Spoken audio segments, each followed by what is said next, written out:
ఓం గురురామ్ నమస్తే. గురుర్ బ్రహ్మ గురుర్ విష్ణు గురుర్దేవో మహేశ్వర గురు సాక్షాత్ పరం బ్రహ్మ తస్మై శ్రీ గురవే నమః. అందరికీ నమస్కారం. మొన్న ఈ మధ్య ఈ ఏడాది ఏప్రిల్ 26వ తారీఖు నుంచి మే 13వ తారీఖు వరకు నంబూరు శ్రీ కాళీవనాశ్రమ వాసులం పూరి నుంచి కామాఖ్య వరకు తీర్థయాత్ర చేసి వచ్చామండి. ఆ యాత్రలో మా అందరికీ చాలా మంచి ఆధ్యాత్మిక అనుభూతి కలిగింది. ఈరోజు నా అనుభూతి మీతో చెప్పుకుందాం అనుకుంటున్నాను. అంటే ఏ ఏ గుళ్ళు చూసామో, అక్కడ దర్శనం ఎలా జరిగింది, ఆ ఆలయాలు ఎలా ఉన్నాయి, వాటి చరిత్ర ఏంటి, ఈ రోజంతా మీతో చెప్పుకుందాం అనుకుంటున్నాను. చివరి వరకు చూడండి. ముందుగా ఏప్రిల్ 26వ తారీఖున సాయంత్రం విజయవాడలో బయలుదేరి రాత్రంతా ట్రైన్లో ప్రయాణం చేసి తర్వాత రోజు పొద్దున పూరి చేరు. ఈ యాత్రలోని మొదటి క్షేత్రం పూరి అండి. అక్కడ చూసిన మొదటి చోటు కోణార్క్ సూర్య దేవాలయం. కోణార్క్ సూర్య దేవాలయం చాలా అద్భుతంగా ఉంటుంది. ఎవరైనా చూడని వాళ్ళు ఉంటే నిజంగా వెళ్ళి ఒకసారి చూడండి. వెళ్ళడం మాత్రం వర్త్ ఇట్ అసలు. ఈ ఆలయం సూర్యదేవుడిదైనా ఇక్కడ పూజలు జరగవు. పూజలు జరగకపోయినా ఈ ఆలయం దాని వాస్తు శిల్పకళా ప్రదర్శనకు, అంటే దాని ఆర్కిటెక్చరల్ స్ట్రక్చర్కి మహనీయమైంది. ఈ ఆలయం చుట్టూ తంజావూరులో చేసినట్టే, తంజావూరు వెళ్ళిన వాళ్ళకి తెలుస్తుంది, చీపుడు పుల్ల కొలతతో వరుసగా చిల్లులు ఇలా చెక్కుంటాయి. చీపుడు పుల్ల కొలత. పైగా ఈరోజు మనం ప్రపంచంలో చూస్తున్న సందర్భాలు, అంటే అత్తాకోడళ్ళ గొడవలు, లేకపోతే ఇంకోటి కూడా ఉందండి. ఏంటంటే ఒక తల్లి కూతురు ఇంటికి తిరిగి వస్తుందో లేదో చూడడానికి ఇంటి బయట ఉన్న రాయి మీద చెవిని ఇలా పెట్టి వింటూ ఉంటే తన కూతురి అడుగుజాడల యొక్క ప్యాటర్న్ అంటారు కదా, ఆ ప్యాటర్న్ బట్టి కూతురి ఇంటికి దగ్గరలో ఉందని తల్లి చెప్పగలుగుతుంది. అంటే ఈ రోజుల్లో సినిమాలకి పెట్టే సౌండ్లు, పైగా నాయిస్ పొల్యూషన్, బయట వాహనాల వల్ల, వాటి వల్ల మన చెవులకున్న వినికిడి శక్తి తగ్గిపోయింది. కానీ అప్పటి కాలంలో రాయిలోంచి కూడా అలాంటి ఫ్రీక్వెన్సీస్ వినగలుగుతున్నామంటే మరి చాలా చాలా చాలా మంచి విషయాలు తెలిసాయండి. అస్సలు తెలియని విషయాలన్నీ అక్కడ ఉంటాయి, వాటి మీద చెక్ ఉంటాయి. కానీ ఈ ఆలయం చూడడానికి ఎంత బాగుంటుందో దాని చరిత్ర అంత బాధాకరంగా ఉంటుంది. ఈ ఆలయాన్ని ఎవరు కట్టారు అనే దాని మీద రెండు కథలు. మొదటిది, శ్రీకృష్ణుడి పుత్రుడైన సాంబుడు చాలా అందగాడు.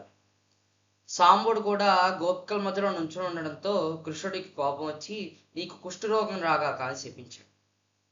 సాంబుడు చాలా మంది మహర్షుల దగ్గరికి వెళ్ళి అప్పుడు మహర్షుల ద్వారా సూర్యోపాసన చేశారు. ఎందుకంటే సూర్యుడి దగ్గరే కుష్ఠరోగానికి నివారణ శక్తి ఉంటుంది.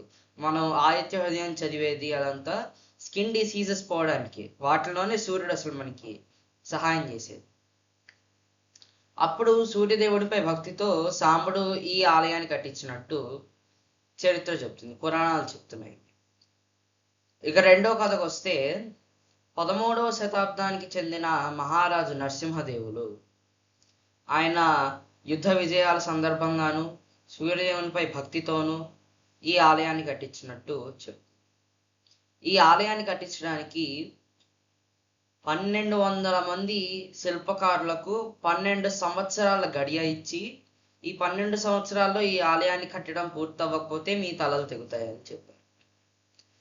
ఆ 1200 మంది శిల్పకారులు చాలా అద్భుతంగా చెక్కారండి అసలు ఈ ఆలయాన్ని.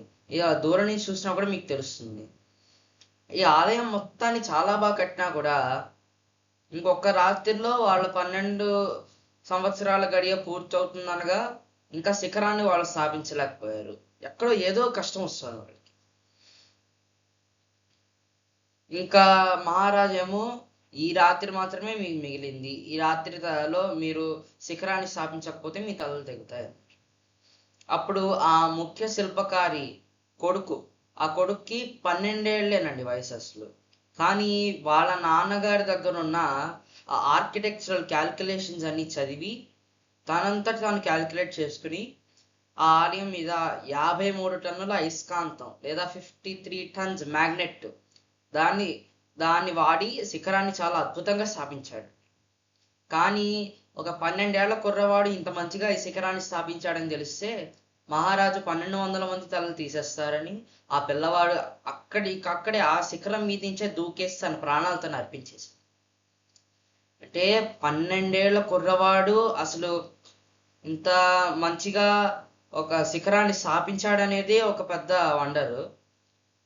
కానీ ఆ 1200 మందిని కాపాడడానికి అస్సలు ఆలోచించకుండా ఆ శిఖరం మీద నుంచి దూకేశాడంటే అది చాలా మహానుభావుడు అండి. మహారాజుకేమో అసలు ఈ విషయం తెలీదు. ఆ పిల్లాడు స్థాపించినట్టు అదంతా. వీళ్ళు ఎవరు చెప్పలేదు. మహారాజు ఆ ఆలయాన్ని తెరిచారు. అక్కడ పూజలు మొదలెట్టేశారు. వెంటనే మహారాజు గారి రాజ్యానికి ఈ ఆలయానికి విగ్రహం పడిపోవడం అలాంటి అరిష్టాలు మొదలయ్యాయి. అప్పుడు మహారాజు గారు తెలుసుకున్నారు ఏంటంటే ఈ ఆలయం ఒక 12 ఏళ్ల కుర్రవాడి బలితో మొదలైంది. ఆలయాన్ని మొయ్యాల్సి వచ్చింది. ఆలయాన్ని మొయ్యడానికి ఇంకొక పెద్ద కారణం ఉందండి. ఏంటంటే ఇందాక చెప్పా కదండి, శిఖరం మీద 53 టన్నుల అయస్కాంతం ఉందని. ఆ అయస్కాంతం వల్ల చుట్టూ సముద్రంలో వచ్చే విదేశీ నావలకు ఉండే రేడియో సిగ్నల్స్, అంటే వాళ్ళకున్న మ్యాగ్నెటిక్ సిగ్నల్స్, వాళ్ళు కంపాస్ వాడతారు కదండి రావడానికి, వాటికి ఉన్న ఈ అయస్కాంతం వల్ల అది తేడా అవుతుంది. అందుకని చెప్పేసి పోర్చుగీస్ వాళ్ళు వచ్చి ఆ మహారాజు గారి అనుమతితో ఆ ఆలయంలోంచి దేవుడి విగ్రహాన్ని ముందు తీస్తారండి. ఇప్పుడు అందులో ఉన్న సూర్యదేవుడి విగ్రహం ఇప్పుడు పూరి జగన్నాథ స్వామి ఆలయానికి షిఫ్ట్ చేసి ఇప్పుడు అక్కడ పూజలు జరుగుతాయి. ఈ 53 టన్నుల అయస్కాంతం దాన్ని కొంతమంది ఏమో దాన్ని ఎక్కడో పెట్టేశారు, ఎక్కడ పెట్టారో ఈ రోజు ఎవరికి తెలియదు అంటారు. ఇంకొంతమంది ఏమో దాన్ని ఆలయంలోనే పెట్టేసి ఇంకా దాన్ని ఇసుకతో కప్పేశారంటారు. ఇసుకతో కప్పేయడం మాత్రం నిజమేనండి. దానికి 2 కారణాలు. ఒకటి అయస్కాంతాన్ని పెట్టి కప్పేశారంటారు. ఇంకొకటి అదే విగ్రహాలు అవి స్థిరంగా ఉండట్లే పడిపోయాయని చెప్తున్నాను కదా. సో ఆ ఆలయం స్థిరంగా ఉండడానికి లోపల మొత్తం ఇసుకతో కప్పెట్టేసి ఆ బయట ఉన్న ఆ ముఖద్వారం, అది ముఖద్వారం కాదు ఫోటోలో ఉన్నది, దాన్ని ఇటుకలతో మూసేశారు. సో ఈ కోణార్క్ సూర్య దేవాలయం చాలా బాగుంటుంది చూడడానికి. దాని చరిత్ర చాలా బాధాకరంగా ఉంటుంది. కానీ ఆ పిల్లవాడికి ఉన్న తెలివి, తను చేసిన త్యాగం, ఈ చరిత్ర మనకు చాలా విషయాలు చెప్తుందండి. సరే, కోణార్క్ సూర్య దేవాలయం మేము వెళ్ళేటప్పటికి మిట్ట మధ్యాహ్నం వెళ్ళాము, చూసాము. అక్కడ ఒకప్పుడు అసలు మరి టైం చెప్పడానికి గడియారాలు లేవు కదండి. సో ఈ ఆలయంలో చూస్తే రథచక్రంలో మనం టైం ఎంత అయిందో చెప్పగలిగేటట్టు దీన్ని సన్ డైల్ అంటారండి. ఇప్పుడు మీకు చూపిస్తాను. మీకు కనిపిస్తుంది కదండి ఈ ఫోటోలో, అక్కడ పెద్ద పెద్దగా ఒక 8 ఉన్నాయి. వాటి మధ్యలోంచి చిన్న చిన్నగా ఇంకొక 8 వెళ్తున్నాయి. ఆ పెద్ద వాటిని ఆకులు అంటారు, చిన్న వాటిని చువ్వలు అంటారండి. అయితే నేను కోణార్క్లో ఇది కొన్నాను మోడల్. ఇక్కడ ఈ మోడల్కి 6 ఆకులు 6 చువ్వలు ఉన్నాయి. కానీ అసలు రథచక్రానికి 8 ఆకులు 8 చువ్వలు ఉంటాయండి. ఈ 2 ఆకుల మధ్యలో 3 గంటల సమయాన్ని చూపిస్తుందని, మధ్యలోంచి ఒక చువ్వ 1.5 గంటల సమయానికి ప్రతీక. ఈ గడియారాలు లేని సమయం నుంచి సూర్యరశ్మి మనకి ఇలా పనికొచ్చింది అనమాట. కోణార్క్ సూర్య దేవాలయం నేను నిజంగా చెప్తున్నా, చూడని వాళ్ళు ఎవరైనా ఉంటే వెళ్ళి చూడండి, నిజంగా వర్త్ గోయింగ్. అక్కడ గార్డెన్ కూడా ఉంటుంది. మిట్ట మధ్యాహ్నం వెళ్ళాం కాబట్టి కొంచెం ఎండగా ఉంది, చల్లగా ఉన్నప్పుడు వెళ్తే మాత్రం బాగుంటుంది. ఆయన సూర్య దేవాలయం కదండి, సూర్యుడు ఉన్నప్పుడే వెళ్ళాలి. ఇంకా సూర్య దేవాలయం చూసేసి మేము ఒడిస్సా రాష్ట్రానికి చెందిన జగత్పిత, దేశం మొత్తానికి తెలిసిన ఫేమస్ జగన్నాథ స్వామి ఆలయానికి వెళ్ళాము. అక్కడ ఆలయంలో ఏం జరిగిందో ఇప్పుడు చెప్పుకుందాం. ఇప్పుడు మనం చెప్పుకుందాం దేశం మొత్తానికి చాలా బాగా తెలిసిన పూరి జగన్నాథ స్వామి ఆలయం గురించి. దేవుడికి ఎన్నో రూపాలు ఉంటాయండి. అమ్మవార్లు అంటే అమ్మవారికి ఎన్ని రూపాలున్నా అన్ని రూపాలు బలిదానం కోరవు. అలాగా ఒక్కొక్క రూపానికి ఒక్కొక్క పర్పస్ ఎలా ఉంటుందో, ఈ స్వామివారు భోగప్రియులు. ఈయనకి నైవేద్యం అన్నా భోగం అన్నా ప్రీతి చాలా. ఇంకా ఇక్కడ 3 శిఖరాలు కనిపిస్తున్నాయి కదండి ఆలయానికి. అన్నిటికంటే పెద్ద శిఖరం మీకు చూడడానికి చాలా చూసాంలే గుడి గోపురాలు అనుకుంటారు, కానీ దీని అసలు హైట్ చెప్తే మీరు నమ్మరు. దీని అసలు హైట్ 241 అడుగులు, 241 ఫీట్. దానిపైన ఉన్న సుదర్శన చక్రం మీరు 2000 పెట్టి చూస్తే ఇంతే ఉంటుంది, నేను కాదన్ను. కానీ దాని అసలు హైట్ 12 అడుగులు. 6 అడుగుల మనిషిని చూసి ఎంత పొడుగైపోయారో అంటారు కానీ ఆ 6 అడుగుల మనిషి మీద ఇంకో 6 అడుగుల మనిషిని పెడితే ఈ సుదర్శన చక్రం హైట్ వస్తుంది. ఆలయం ఇంకా అక్కడికి వెళ్తే 2 ఎక్స్పెరిమెంట్లు ఉన్నాయండి, నేను ట్రై చేశాను. ఒకటి సుదర్శన చక్రం మీరు ఎటు వెళ్ళినా మీ వైపు చూస్తుంది అంటారు. నేను వెళ్ళి ట్రై చేశాను, మీరు ఎటు వెళ్ళినా కూడా మీ వైపే చూస్తున్నారు. పైగా ఆ చక్రం కింద మీకు జెండాలు కనిపిస్తున్నాయి కదండి. మేము వెళ్ళినప్పుడు సాయంత్రం అయిందని చెప్తున్నాం కదా, కోణార్క్ మధ్యాహ్నం చూసాం, సాయంత్రం సోమవారం ఆలయానికి వెళ్ళాము. వెళ్ళి చూస్తే రోజు సాయంత్రం అంట. ఎక్కడ అసలు ఎంత పెద్ద వర్షం వచ్చినా, తుఫాన్ వచ్చినా, ఏమొచ్చినా రోజు సాయంత్రం 2 కానీ 3 కానీ పురోహితులు ఆ 241 అడుగులు ఎక్కి ఆ శిఖరం మీదకి వెళ్ళి పైకి ఎక్కి మొత్తం ఆ జెండాలన్నీ తీసి మారుస్తారంట. వాడు రోజు మార్చాలంటే ఎంత పెద్ద వర్షం వచ్చినా, తుఫాన్ వచ్చినా, మంచు పడినా, ఏం జరిగినా కూడా వాళ్ళు ఏ రోజు మానకూడదు. వాళ్ళు ఆ జెండాలన్నీ మార్చి మొత్తం ఆ శిఖరం పైన తెల్లగా ఉంది కదండి ఇక్కడ, అక్కడి నుంచి వాళ్ళు హారతి ఇస్తారు. ఏ రోజు వాళ్ళు జెండాలు మార్చరో ఆ రోజు స్వామివారికి ఆ రోజు నుంచి నైవేద్యం అయిపోతుంది పూర్తిగా. అలా ఉందండి. దర్శనం ఎలా జరిగిందంటే ఇంకా అందరూ కూడా దర్శనం మేము వెళ్ళామండి, చాలా చక్కగా జరిగింది అంటారు. నేను మీకు ఉన్న నిజం చెప్తున్నాను. మేము గర్భగుడి బయట కూడా లైన్ ఉందండి. లోపలికి వెళ్ళేసరికి చాలా రద్దీగా ఉంది. తిరుమలలో ఉన్నంత రద్దీగా ఉందండి జగన్నాథ స్వామి ఆలయంలో కూడా. మమ్మల్ని పూర్తిగా నొక్కేశారు గర్భగుడి లోపల. పైగా మేము గర్భగుడిలోకి చూస్తే ఈ యూట్యూబ్లో జగన్నాథ స్వామి వారి యానిమేషన్ చేసేవారు. ఆయన ఏదో 3 అడుగులు ఉన్నట్టు 4 అడుగులు ఉన్నట్టు చూపిస్తారు. అక్కడికి మేము వెళ్ళి చూస్తే జగన్నాథ స్వామి అసలు ఆ గర్భగుడి సీలింగ్ వరకు ఇంత నిలువెత్తున ఉన్నారండి. అసలు అంతరాలయం నుంచి మేము గర్భగుడిలోకి చూస్తే చాలా పొడుగ్గా ఉన్నారండి స్వామివారు. సరే, దర్శనం జరిగిందంటే జరిగింది, కానీ చాలా రద్దీగా ఉందండి. ఇంకొన్ని గుళ్ళలో కూడా ఉంది, తర్వాత చెప్తాను బెంగాల్ వెళ్ళినప్పుడు. ఇప్పుడు మనం చరిత్ర సంగతి చూస్తే మనకి తెలుసు మొత్తం స్వామివారి చెక్కలాగా కొట్టుకుంటూ రావడం, ఆ బ్రహ్మ పదార్థం విశ్వకర్ముడే సరిగ్గా అంటే వచ్చి ఆ స్వామివారిని చెక్కడం, మహారాణి ఏమో ఒక తల్లి స్వభావంతో తలుపు తెచ్చి చూస్తే ఏ శబ్దం రావట్లేదు ఏంటి అని, స్వామివారికి చేతులు ఉండకపోవడం, కాళ్ళు ఉండకపోవడం. మళ్ళీ స్వామివారికి కళ్ళు ఉంటాయండి, అమ్మో అసలు నా తల ఉంటే దానికి ఇంకొక ఇంచ్ ఎక్స్ట్రా యాడ్ చేస్తే స్వామివారితో ఒక కన్ను వస్తుందండి, ఒక కన్ను. ఇలా పెద్ద కళ్ళు ఎందుకున్నాయని కూడా చిన్న కథ ఉందండి, మీకు చెప్తా. ఏంటంటే శ్రీకృష్ణుడు, బలరాముడు, సుభద్రాదేవి, అంటే శ్రీకృష్ణుడు ద్వారకాధిపతి అయిపోయేటప్పటికి వాళ్ళు ముగ్గురు కూడా ఒకరోజు పెద్దవాళ్ళు ముగ్గురు రోజు పొద్దునే వాకింగ్ చేస్తుంటే రోహిణీదేవి అంటే బలరాముడి తల్లి ఆవిడ గోపికలందరికీ శ్రీకృష్ణుడు, బలరాముడు చిన్నప్పుడు చేసిన లీలల గురించి చెప్తున్నాడు, అల్లరి చేష్టల గురించి. ఇంకా వీళ్ళ ముగ్గురు అటు వెళ్తూ ఆవిడ చెప్తుందంతా కళ్ళు ఇంత పెద్దవి చేసి చూసి వింటున్నారు. అప్పుడు నారద మహర్షి వచ్చారు. వచ్చి మీరు ప్రపంచం మొత్తానికి ఎలా దర్శనమిస్తారా అని కోరికొస్తే ఆయన తదాస్తాను, అందుకని పెద్ద పెద్ద కళ్ళు ఉంటాయి అంటారు. ఇంకా జగన్నాథ స్వామి ఆలయంలో ఉపాలయాలు ఉన్నాయి. వాటిలో మీకు తెలుసు, ఆమె ఇందాక చెప్పినట్టు కోణార్క్ సూర్యదేవుని విగ్రహం కూడా ఉంది అక్కడ, పూజనీయమది. మహాప్రసాదం కూడా చాలా బాగుందండి. అక్కడ మహాప్రసాదం తినండి. అక్కడ స్వామివారికి అంటే దేవుళ్ళందరికీ కూడా మిఠాయిలు ఇష్టం, తీపి ఇష్టం. అందుకని స్వామివారి మహాప్రసాదంలో పప్పు, కూరలు, అన్నం అన్నీ తీయగా ఉన్నాయండి. అక్కడికి వెళ్తే మహాప్రసాదం తినడం మాత్రం ముఖ్యం అండి. ప్రసాదం జగన్నాథ స్వామి ఆలయం మొత్తానికి దర్శనం జరిగింది. అంటే మేము ఈ యాత్రకి వెళ్ళక ముందు నుంచి ఆయన దర్శనం జరుగుతుందంటే చాలా ఎక్సైటెడ్గా ఫీల్ అయ్యాం. కానీ అంతరాలయంలో అంత రద్దీ ఉంటుందని మేము ఎక్స్పెక్ట్ చేయలేదండి. ఇంకొన్ని గుళ్ళల్లో కూడా ఉంది బెంగాల్ వెళ్ళినప్పుడు, ఆ విషయం కూడా మీకు చెప్తాను. ఇంకా జగన్నాథ స్వామి దర్శనం అయిపోయింది. జగన్నాథ స్వామి దర్శనం అయిపోయాక మేము ఒక శక్తిపీఠానికి వెళ్ళామండి. శక్తిపీఠం అమ్మవారి బొడ్డు, సతీదేవి శక్తిపీఠాల గురించి తెలుసు కదండి. అమ్మవారి బొడ్డు పడింది, ఓఢ్యానాం గిరిజాదేవి.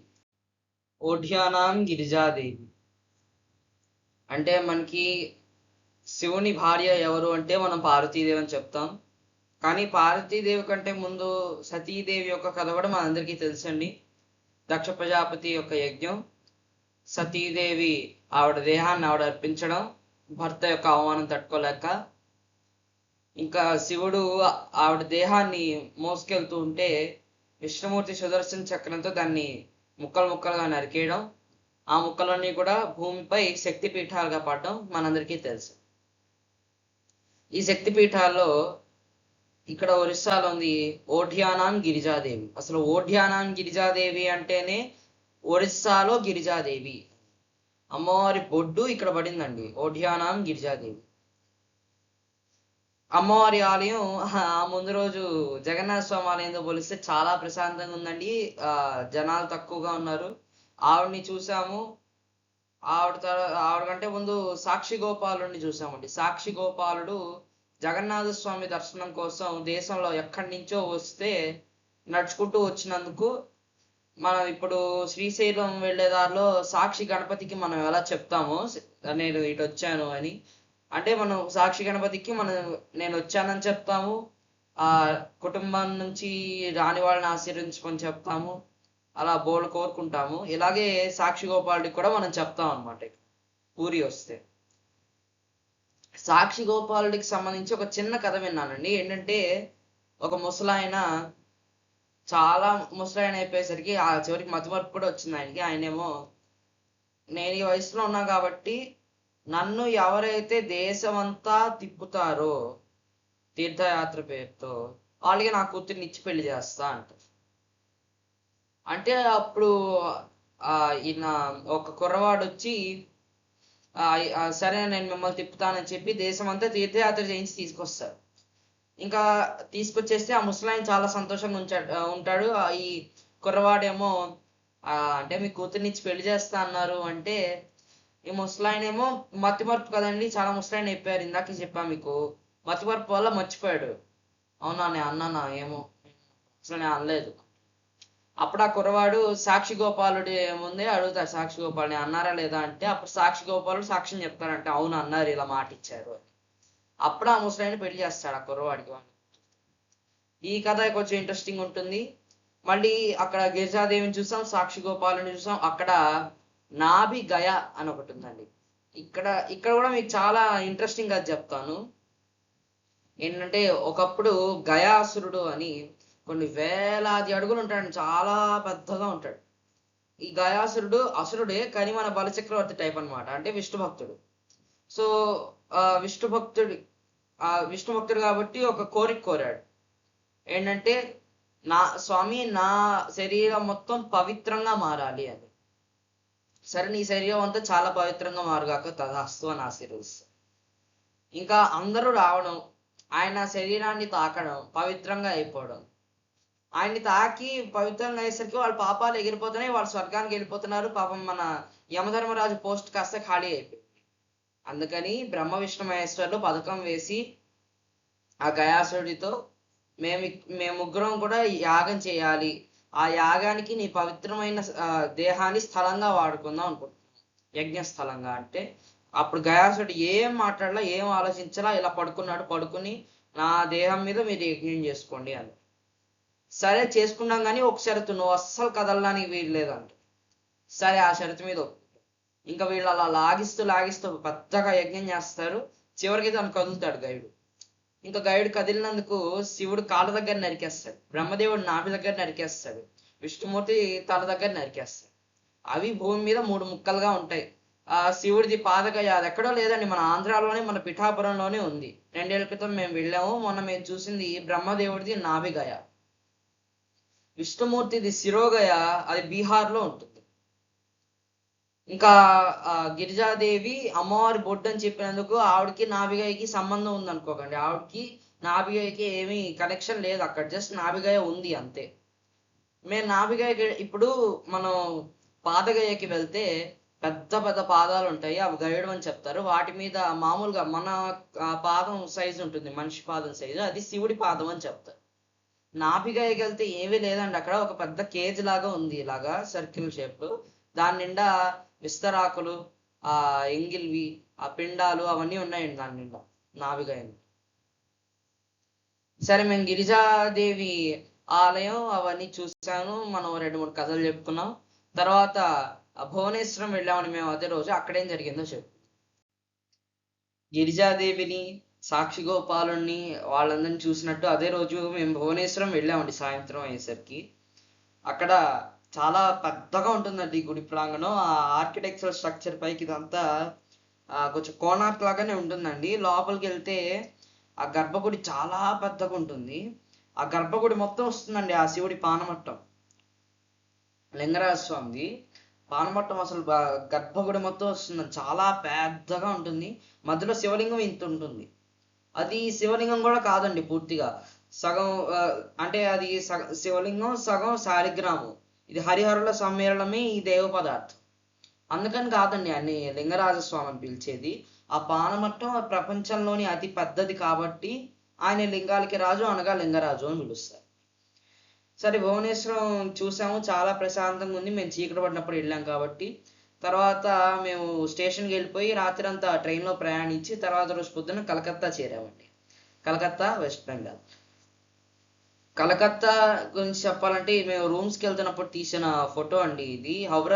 హౌరా బ్రిడ్జ్ అసలు దూరం నుంచి చూస్తేనే బాగుందండి. తర్వాత మేము ఎక్కాము, అంత గొప్పగా లేదు, దూరం నుంచి చూస్తేనే బాగుంది. ఇంకా కలకత్తా గురించి చెప్పాలంటే అక్కడ బేలూరు మఠం కానీ, దక్షిణేశ్వరం కానీ, కలకత్తా కాళీమాత కానీ, లేదా కొన్ని హిస్టారిక్ ప్లేసెస్ కూడా ఉన్నాయి. అవన్నీ బాగున్నాయి. కానీ నగరం గురించి చెప్పుకోవాలంటే పేదరికం ఎక్కువ ఉంది. ఎప్పుడో అంబాసిడర్ ట్యాక్సీలు లాంటివి అవన్నీ వాడుతున్నారు. పాతగా ఉందండి కాస్త. ఇంకా మేము వెళ్ళిన రోజు ఎన్నికలు, అందుకని చెప్పేసి 144 ఇస్తారు. సో మేము బయటికి వెళ్ళడానికి లేదు. అంటే ఆ రోజు మేము కలకత్తా కాళీమాత, బేలూరు మఠం, దక్షిణేశ్వర కాళీమాత ముగ్గురు చూద్దాం అనుకున్నాం. కానీ ఆ రోజు 144 వేస్తారు అనుకోలేదు. కానీ మేము కలకత్తా కాళీ అంటే 5ంటికి 144 ఎత్తేసారండి. మేము చాలా మంది వెళ్ళి చూసి వచ్చాం కలకత్తా కాళీమాతని. బేలూరు మఠం, దక్షిణేశ్వరం మేము యాత్ర నుంచి తిరిగి వస్తున్నప్పుడు చూసాము. అది నేను వీడియో చివరిలో చెప్తాను. ఓకే, సో మేము అక్కడికి వెళ్ళి చూస్తే కలకత్తా కాళీమాత ఎక్కువసేపు ఆవిడ వీపునే చూస్తాం మనం. లోపలికి వచ్చి ఇలా వచ్చి ఒక లైన్ మొత్తం తిరిగి ఇక్కడ అమ్మవారు ఉంటారు. ఇలా వచ్చి అమ్మవారికి దండం పెట్టుకోవడానికి ఒక 3 seconds ఏనండి. మనం ఇలా దండం పెట్టుకుంటాం లేదో మనల్ని బయటికి తోసేస్తారు. ఆవిడ మొహానికి ఎదురకుండానే ఎగ్జిట్ ఉంటుంది, తోసేస్తారు. అమ్మవారు చాలా బాగున్నారండి అయినా కూడా చూడడానికి. ఇలా కలకత్తా కాళీమాతను చూసాము. దక్షిణేశ్వరం, బేలూరు మఠం ఇంకా చూడలా. అదేంటి కలకత్తా కాళీమాతను మాత్రమే చూశారు, దక్షిణేశ్వరం, బేలూరు మఠం ఇవేం చూడలేదా అంటే చూసామండి. కానీ 144 పడినందుకు అవి రెండు చూడలేదు. కానీ యాత్ర చివరిలో మళ్ళీ కలకత్తా వచ్చి మళ్ళీ అవి చూసాము. అది కూడా మీకు చెప్తాను. అసలు అది చాలా బాగుంది. ఇంకొన్ని గుడ్లు ఉన్నాయి నాకు చాలా నచ్చాయి, అవి కూడా చెప్తాను మీకు. సరే, మేము కలకత్తా కాళీమాతను చూసి వచ్చాము. ఆ తర్వాత రోజు పొద్దున్నే బయలుదేరి కలకత్తాకి వెళ్ళిన వారైతే మీకు బాగా తెలుస్తుంది.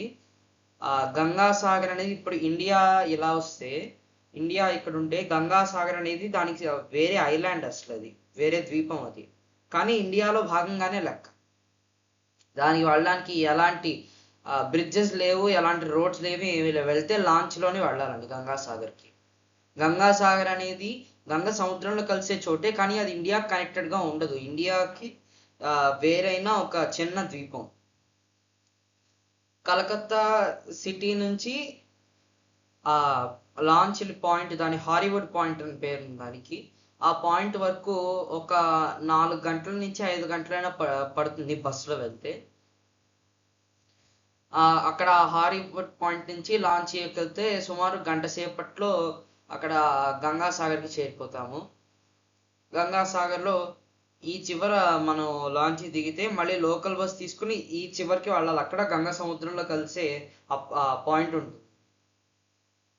అలా లోకల్ బస్ తీసుకుని వెళ్తే అరగంటలోనే ఈ చివరి నుంచి ఆ చివరికి వెళ్ళిపోతారు. చాలా చిన్నది, ఇంత ఉంటుంది మ్యాప్లో, చాలా జూమ్ చేస్తే కానీ కనపడదు.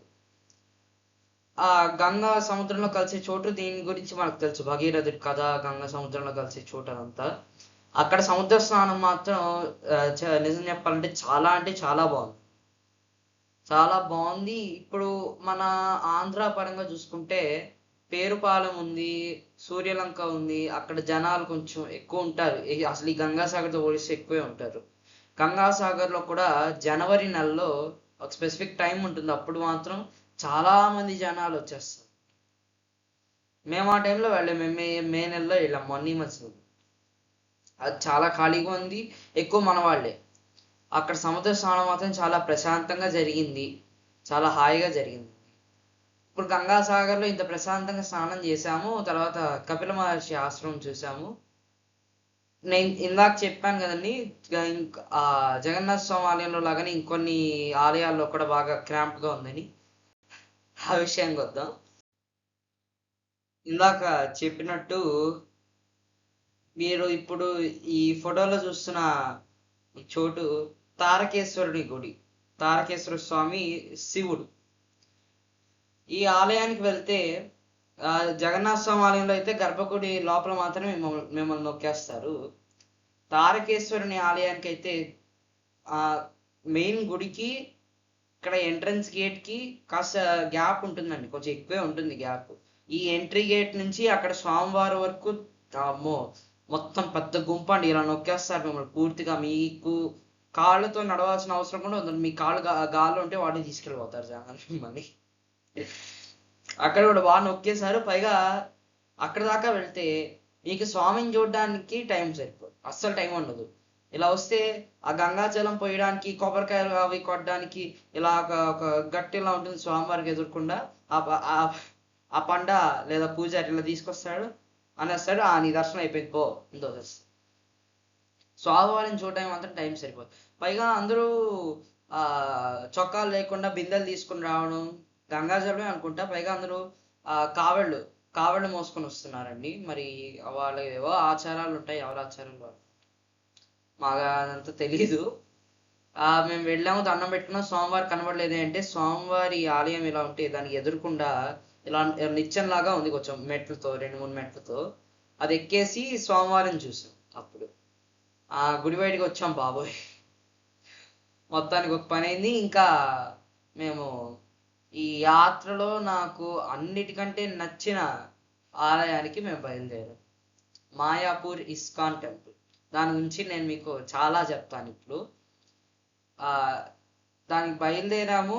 రాత్రి అర్ధరాత్రి అయింది మేము వెళ్ళేసరికి. వెళ్ళే దారిలో శృంఖలాదేవి ఆలయానికి వెళ్ళామండి. శృంఖలాదేవి ఆలయం ఆవిడ అంటే ఇప్పుడు ఒక్కొక్క దైవానికి ఒక్కొక్క శక్తి ఉంటుంది, అంటే రోగ నివారణ శక్తి ఇలాగా.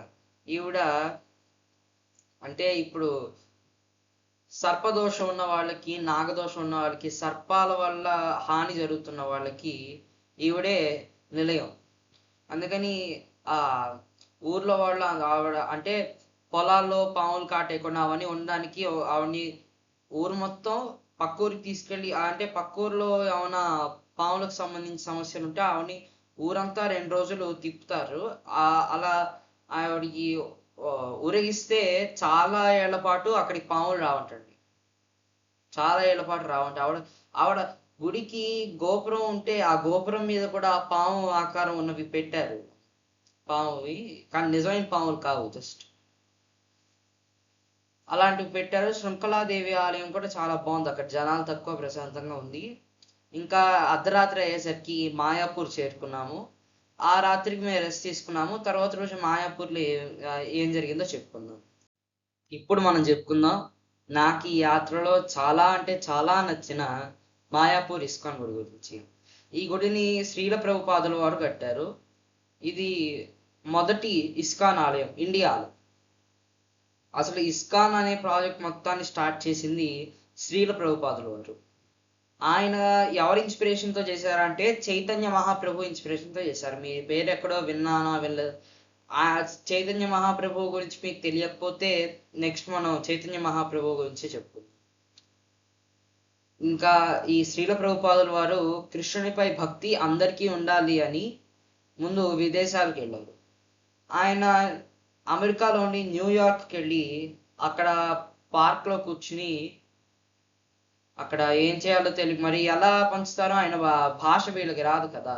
ఆయన అక్కడ అలాగ బెంచ్లో కూర్చుని, బెంచ్ మీద కృష్ణుడి భజనను మొదలెడితే అక్కడున్న అమెరికా వాళ్ళకి చాలా నచ్చేసి వాళ్ళు కూడా ఇప్పుడు రామకృష్ణ పరమహంసుల వారి భావ సమాధిలోకి వెళ్ళిపోతారు. భావ సమాధి ఆ భావ సమాధిలోకి వాళ్ళకి వెళ్ళిపోయారు. వాళ్ళకి ఆ భజన ఎంతో నచ్చింది అసలు అమెరికా వాళ్ళకి. వాళ్ళు కూడా వచ్చి ఈయన దగ్గర నేర్చుకుని భజన మొదలెట్టారు. అప్పుడు ఇస్కాన్ ప్రాజెక్ట్ స్టార్ట్ చేశారు. అప్పుడు ఇండియాకి వచ్చి శ్రీల ప్రభుపాదుల వారు మొదటి ఇస్కాన్ టెంపుల్ని కట్టారు. మీరు ఈ ఫోటోలో చూస్తున్న ఇస్కాన్ టెంపుల్ ఇది కొత్తది కాకుండా ఇంకో పాతది కూడా ఉంటుంది. అసలు మొత్తం ఒక కమ్యూనిటీ లాగా ఉంటుంది.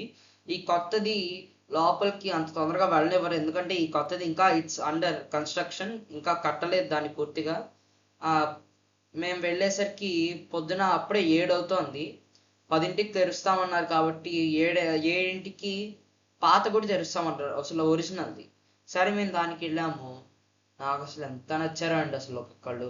ముందు అంటే ఒక్కొక్కళ్ళకి ఒక్కొక్క ఎగ్జిబిషన్ లాగా ఉంటుందన్నమాట. చైతన్య మహాప్రభువు ఆయన భక్తులు అసలు అందరూ కలిసి కృష్ణ భజనలు చేస్తున్న నాట్యం చేస్తున్న ఒక ఎగ్జిబిషన్ ఉంది.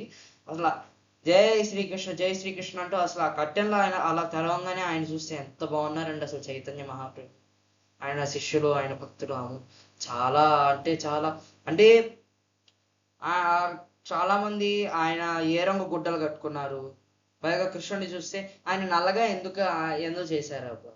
ఆయన వేణు ఉన్న ఆయన దగ్గర ఆ పింక్ కలర్ పంచ ఎందుకు కట్టారు, బ్లూ కలర్ కట్టేసి అంతా అంటారే కానీ అలా అసలు కృష్ణుడి కళ్ళల్లోకి అలా చూస్తూ ఉండిపోతే ఒక 5 నిమిషాలు అది చాలు అనిపిస్తుంది అసలు.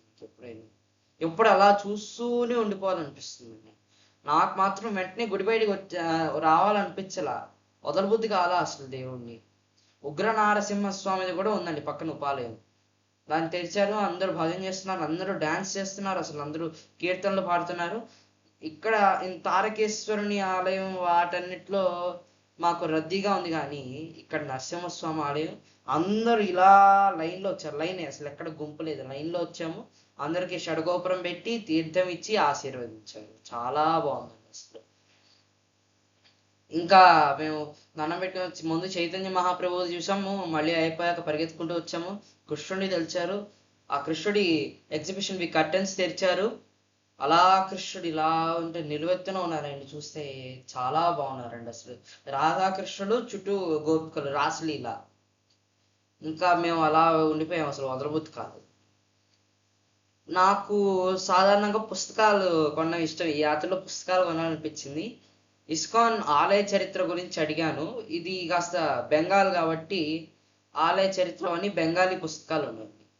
సరే ఓ నావెల్ కొనేద్దామని ఇంగ్లీష్ నావెల్కి ఇది కొన్నాను.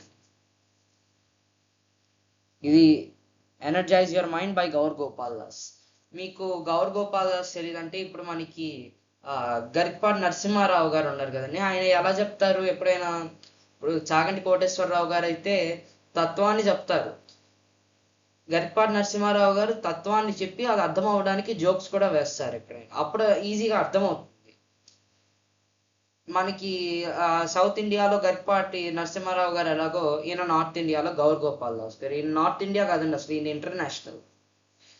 ఈయన ఇంజనీరింగ్ చదివిన ఆయన కూడా తర్వాత ఒక మాంక్ గా మారిపోయి తర్వాత ఇప్పుడు ఆయన ఇంటర్నెట్ లో కూడా చాలా వైరల్ అవుతున్నారండి. చాలా నావెల్స్ రాశారు, వాటిలో ఇది ఒకటి ఎనర్జైజ్ యువర్ మైండ్. ఇది మనస్సు ఎలా పనిచేస్తుంది, దాన్ని ఎలా కంట్రోల్ చేసుకోవాలి, దాని కెపాసిటీని ఎలా పెంచాలి అని చెప్తూ చాలా కథలు చెప్పారు. ఫర్ ఎగ్జాంపుల్ ఒక కథకి అంటే హిందీ వాళ్ళు ఏదైనా ఒక స్మార్ట్ పనిని చాలా ఫన్నీ వేలో చేస్తే దాన్ని జుగాడ్ అంటారు. సో ఈయన స్టూడెంట్ ఒకసారి ఈయన లెక్చరర్ మామూలుగా. సో ఈయన స్టూడెంట్ ఇండియాకి వెళ్తే తన ఫార్మ్ హౌస్కి, లండన్ నుంచి ఇండియాకి వెళ్తే, ఇప్పుడు ఫార్మ్ హౌస్కి వెళ్తే హాయిగా ఉంటుంది పడుకోవడం అదంతా నేను విన్నాను ఎప్పుడు. సో ఆ స్టూడెంట్ ఏమో చెప్పారట, సార్ మేము మొన్న ఇండియాకి వెళ్ళాను, మా ఫార్మ్ హౌస్లో హాయిగా సమ్మర్ అంతా స్పెండ్ చేశాను, ఎండాకాలం అంతా అయిపోయాక ఇప్పుడు తిరిగి వచ్చాను. అక్కడ రాత్రిపూట దోమలు చాలా వస్తాయి, అందుకని దోమ తెర వేసుకుంటాం మేము పడుకునేటప్పుడు మంచం మీద మొత్తం. ఒక రోజు పొద్దున్న నేను లేచి పళ్ళు తోముకుందామని వెళ్తే అద్దంలో చూసుకుంటే మొహం అంతా దద్దుర్లు వచ్చేసాయి, చేతుల నిండా కూడా. అదేంటి అని నేను వెళ్ళి చూస్తే దోమ తెరకి ఒక 2 సెంటీమీటర్ల చిల్లు ఉంది, అందులో దోమలు దూరాయని అర్థమైంది. ఇప్పుడు మామూలుగా దాన్ని కుట్టచ్చు, కానీ ఈ స్టూడెంట్ చేసిందే ఇండియాలో జుగాడ్ అంటారు. అంటే ఒక స్మార్ట్ పనిని ఒక సిల్లీ వేలో ఒక ఒక తేడాగా చేయడం, దాన్ని తేడాగా సాల్వ్ చేయడం ఒక పని. సో ఈ స్టూడెంట్ ఏం చేశాడంటే ఇక్కడ అంటే ఇలా 2 సెంటీమీటర్ల చిల్లు ఉంటే దాన్ని ఇంకో 2 సెంటీమీటర్లు పెద్ద చేసి 4 సెంటీమీటర్లు చేశాడు. మళ్ళీ దానికి కింద కొంచెం గ్యాప్ ఇచ్చి ఇంకొక 4 సెంటీమీటర్లు చిల్లు చేసి దానికి మొక్కల మీద నీళ్లు పోయే గొట్ట ఉంటుంది కదండి వాకిట్లో, దానికి ఇంత పొడుగు ముక్క ఇలా కట్ చేసి ఒక ఒక చిల్లులోంచి ఇలా ఎంటర్ చేసి ఆ కింద ఉన్న చిల్లులోంచి ఇలా ఎగ్జిట్ చేశాడు. సో ఏదైనా దోమ కుడదామని ఈ పైన ఉన్న బొక్కలోకి వెళ్తే కింద ఉన్న బొక్కలోంచి బయటకు వచ్చేసి, అంటే ఒక ప్రాబ్లమ్ని సాల్వ్ చేయడం ముఖ్యం, దాన్ని ఎలా చేస్తామని కూడా కాదు, దాన్ని సాల్వ్ చేయడం ముఖ్యం అని చెప్తున్నారు. ఇలా చాలా చాలా ఫన్నీ ఉంటాయండి, మీకు కూడా కావాలనుకుంటే కొనండి. మళ్ళీ చెప్తున్నా, దీని పేరు energize your mind by Gaur Gopal Das. ఈ మాయాపూర్ ఇస్కాన్ టెంపుల్ ఓవరాల్ చాలా బాగుంది. పైగా చూస్తే మనం ఇప్పుడు బేకరీలకి వెళ్ళి అక్కడ రకరకాల కేక్స్ అవన్నీ తింటాం కదా, ఒక పెద్ద ట్రక్ వచ్చిందండి. ట్రక్ వచ్చి కేక్స్, శాండ్విచెస్, మఫిన్స్ అవన్నీ స్వామివారి మహాప్రసాదం కౌంటర్లోకి తీసుకెళ్తున్నారు. అంటే ప్రపంచం మొత్తం వాళ్ళ భక్తిని ప్రూవ్ చేసుకోవడానికి, అంటే ఇప్పుడు 56 రకాలు పడతారండి స్వామివారికి అటువైపు, దాన్ని చప్పన్ భోగ్ అంటారు. అంటే మే భగవాన్కో చప్పన్ భోగ్ కిలాంగా నాదే భక్తి అంటారు. కానీ భగవంతుడు కూడా మోడర్న్, ఇప్పుడు మనం ఈ మోడర్న్ ఫుడ్స్ అని తింటున్నాము, మనం భగవంతుడి నుంచి వచ్చినప్పుడు అవి కూడా భగవంతుడి నుంచే వచ్చాయి కదండి. సో వాటిని ఎందుకు పట్టకూడదు, భగవంతుడి నైవేద్యం అని అడుగుతుందండి ఇస్కాన్. అందుకే అసలు చాలా బాగుంటుందండి ఇస్కాన్. ఏ ఇస్కాన్ కూడా అయినా కూడా వర్త్ గోయింగ్ ఎప్పుడైనా కూడా. సరే, ఇప్పుడు శ్రీల ప్రభుపాదుల వారి గురించి చెప్పుకున్నాం, ఇస్కాన్ గురించి చెప్పుకున్నాం, ఈ పుస్తకం గురించి చెప్పుకున్నాం. అసలు ఇన్స్పిరేషన్ ఇచ్చిన చైతన్య మహాప్రభు గురించి తెలుసుకోవడానికి మేము నవద్వీప్ వెళ్ళాము. అంటే నవద్వీప్ గురించి చెప్పడానికి ఎక్కువ లేదండి నా దగ్గర. ఏంటంటే చైతన్య మహాప్రభువు శ్రీకృష్ణుడు అంటే చాలా ప్రీతి ఆయనకి. చిన్నప్పుడు ఒక మనిషి చనిపోతే పక్కింటి ఆయన్ని ఇలా వేసుకుని శ్రీకృష్ణుడి భజనలోకి అలా నాట్యం చేస్తుంటే చేతుల్లో ఉన్న చనిపోయిన మనిషి లేచి వచ్చాడు. ఇలా చైతన్య మహాప్రభు చాలా గొప్ప భక్తుడు. ఆయన అసలు ఆ కృష్ణుడి సంకీర్తనలో అలా లీనమైపోయి ఒక భావ సమాధిలోకి వెళ్ళిపోయేవారు. ఇప్పుడు మీకు చైతన్య మహాప్రభు గురించి తెలుసుకోవాలంటే మీరు మాయాపూర్ నుంచి నవద్వీప్కి వెళ్ళాలండి. నవద్వీప్కి వెళ్ళాలంటే మాయాపూర్లోనే లాంచ్ ఓకే, అక్కడ టికెట్ అడుగుతారు. టికెట్ మనం తీసుకుని ఆ లాంచ్లో అక్కడికి వెళ్తే గట్టిగా 5 నిమిషాలు 10 నిమిషాలు లాంచ్లో నవద్వీప్కి వెళ్ళిపోతే, దాని పేరే నవద్వీప్. ఎందుకంటే ఫస్ట్ ఆఫ్ ఆల్ అదొక ద్వీపం, పేరుకు తగ్గట్టే. నవద్వీప్ ఎందుకంటే అక్కడ 9 ఆలయాలు ఉంటాయి కాబట్టి అండి చైతన్య మహాప్రభుకి సంబంధించి. ఇందులో మెయిన్గా 5 ఆలయాలే ఉంటాయి, మిగిలిన 4 అయితే ఇది శ్రీకృష్ణ బలరాములకు సంబంధించిన చిన్న చిన్న ఉపాలయాలు. అవి చూసినా చూడకపోయా, అంటే శ్రీకృష్ణుడివి ఆలయాలే బోల్డ్ ఉంటాయి. అక్కడ ఒకటి ఉంటుందండి ఆలయం, మెయిన్ 5 ఉన్నాయని చెప్పారు కదండి, అందులో ఒకటి ఉంటుంది అన్నిటికంటే మెయిన్ది. ఏంటంటే చైతన్య మహాప్రభుది ఓపెన్ ఎగ్జిబిషన్ అన్నమాట. శ్రీకృష్ణుడు రాసలీల, ఆయన చేసిన రాసలీల, అదంతా మొత్తం ఒక ఓపెన్ ఎగ్జిబిషన్ ఉంటుంది. మేము నవద్వీప్కి వెళ్ళేసరికి బెంగాల్లో బాగా వర్షం పడిందో చెప్తున్నా కదండి, వర్షం పడింది అప్పటికి. మీరు ఇక్కడ చూస్తున్న ఈ ఫోటో, ఇది ఆ ఓపెన్ ఎగ్జిబిషన్ లో ఉంది. అది గుడి ప్లస్ చైతన్య మహాప్రభు లైఫ్ ఎలా ఉందని ఎగ్జిబిషన్. ఈ మెథడ్ ఎక్కడి నుంచి, అంటే ఈ ఓపెన్ ఎగ్జిబిషన్ చూస్తే నాకేం గుర్తొచ్చిందంటే, హైదరాబాద్లో తెలంగాణలో సురేంద్రపురి అని ఉందండి. అక్కడ మహాభారతం, భాగవతం, రామాయణం అన్ని విగ్రహాలు ఉంటాయి, ఇలాగ సెట్లు ఉంటాయి ఒక ఎగ్జిబిషన్ లాగా. అవన్నీ చూస్తూ మళ్ళీ చాలా బాగుంటుందండి. అది హనుమంతుడి తోక వేసుకుని ఇలా కూర్చుని ఉంటాడు హనుమంతుడు. కింద తోకలో ఇలా ఒక చిన్నది కాదు, కొంచెం ఇంత పెద్దది ఉంటుంది హోల్. అందులోంచి మనం లోపలికి వెళ్తే మెట్లు ఉంటాయి, ఆ మెట్లు దిగితే పాతాళలోక సెట్ ఉంటుంది మొత్తం. చాలా బాగుంటుందండి. సురేంద్రపురి. ఇది కూడా అలాంటిది ఓపెన్ ఎగ్జిబిషన్, కానీ సురేంద్రపురి అంత గ్రేట్ కాదు చెప్పడానికి. చైతన్య మహాప్రభువుల వారు చాలా మంచి భక్తులు. అది తర్వాత నెక్స్ట్ ఏంటో చూద్దాం. ఇది వైద్యనాథ్ ఆలయం అండి. మాయాపూర్ నుంచి మేము మధ్యాహ్నం బయలుదేరితే, అది కూడా బస్సులో, తర్వాత రోజు పొద్దున్న 4ంటికి మేము చేరామండి వైద్యనాథ్. ఎందుకంటే వైద్యనాథ్ ఉన్నది అది బెంగాల్లో కాదు, బెంగాల్ బయటకు వచ్చేసి జార్ఖండ్లోకి వస్తే వైద్యనాథ్ ఉంటారు. అసలు వైద్యనాథ్ అంటే ఏంటంటే వైద్యనాథ్ బాబా అంటారండి, వైద్యనాథ్ అంటారు అసలు ఫస్ట్. వైద్యనాథ్ ఆలయంలోని శివుడు రోగ నివారణ శక్తి అయింది. ఇప్పుడు ఆయన జ్యోతిర్లింగం. ఆయన వైద్యనాథ్ ఆలయానికి మేము చెప్పినట్టే మాయాపూర్ నుంచి మధ్యాహ్నం మేము భోజనం తినేసి బయలుదేరితే తర్వాత రోజు పొద్దున్న 4ంటికి మేము చేరాం. అది కూడా ట్రైన్లో వెళ్ళలేదు, స్టేటే కదండి, బస్సులో వెళ్ళాం. బస్సులో వెళ్ళాము. ఇంకా అక్కడ చేరిపోయాక వెంటనే మొత్తం రెడీ అయిపోయి మేము దర్శనానికి వెళ్ళిపోయాము. వెంటనే అసలు స్నానాలు చేసాము లేదో 1-2 గంటల్లో మేము బయలుదేరిపోయాము. పొద్దున 7ంటికి మేము ఆలయంలోకి వెళ్ళామండి. 2 గంటల 9ంటికో 10ంటికో బయటపడ్డాం. అంటే అక్కడ ఉండడానికి రద్దీ ఉంది, నేను కాదన్ను. కానీ అక్కడ అంటే జగన్నాథ స్వామి ఆలయంలో, తారకేశ్వరుని ఆలయంలో ఉన్నట్టుగా గుంపు లేదండి. అక్కడ మాత్రం లైనే ఉంది. ఫస్ట్ ఇలా ఒక గది ఉంటుందండి. ఇప్పుడు మెటల్ బ్యారికేడ్స్ ఉంటాయి కదా, అలాంటివి 4 ఉంటాయి. అవన్నీ దాటుకుంటూ రావాలి, అదంతా జనాలు. మళ్ళీ ఇంకో గదిలోకి రావాలి. ఆ గదిలో సుమారు ఒక 10 మెటల్ బ్యారికేడ్స్ ఉంటాయి. మొత్తం దాటుకుంటూ రావాలి. మొత్తం జనంతో నిండిపోయి ఉంది. అక్కడతో కూడా ఆగదు. మళ్ళీ మొత్తం దాటుకుని వచ్చాక మెట్లెక్కి మనుషులు మాత్రమే నడిచే బ్రిడ్జ్ ఉంటుంది ఇలా పైకి. అది ఎక్కి వైద్యనాథ స్వామి, ఇప్పుడు ఆ గుడి గోపురం ఉంది కదండి, అక్కడి నుంచి ఎర్రగా కుంకుమ తాళ్ళు వేలాడదీస్తున్నాయి. ఆ గోపురం చుట్టూ ప్రదక్షిణం చేస్తుందండి ఆ బ్రిడ్జ్ గోపురం చుట్టూ ప్రదక్షిణం చేయించి తర్వాత కిందకి దిగుతుంది. అప్పుడు మనం గర్భగుడిలోకి వెళ్తాం.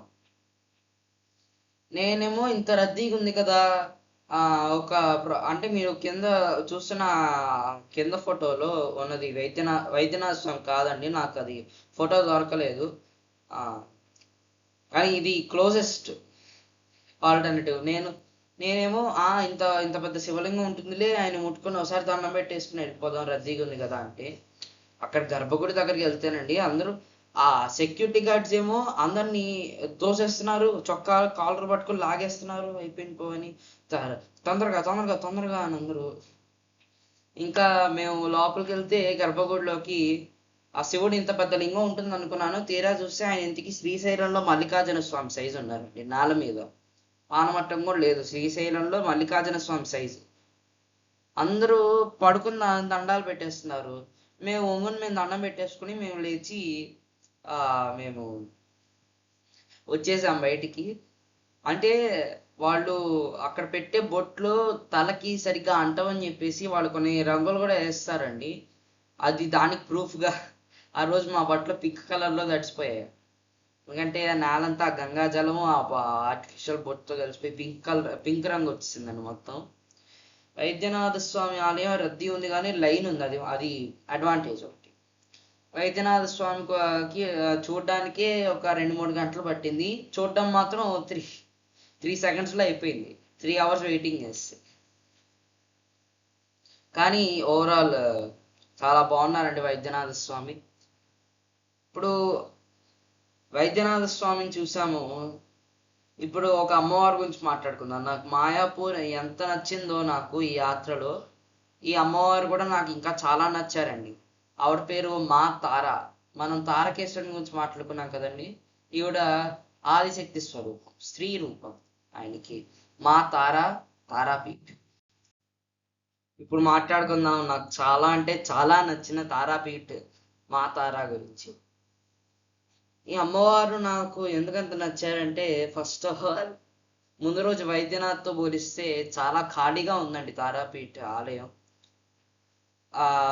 మేము వైద్యనాథ్ నుంచి మేము దర్శనం అయిపోయాక ఆ రోజే బయలుదేరిపోయాము. రాత్రికి తారాపీఠ చేరుకున్నాము, రాత్రి రెస్ట్ తీసుకున్నాం. తర్వాత రోజు పొద్దున మా తారా దగ్గరికి వెళ్ళాం.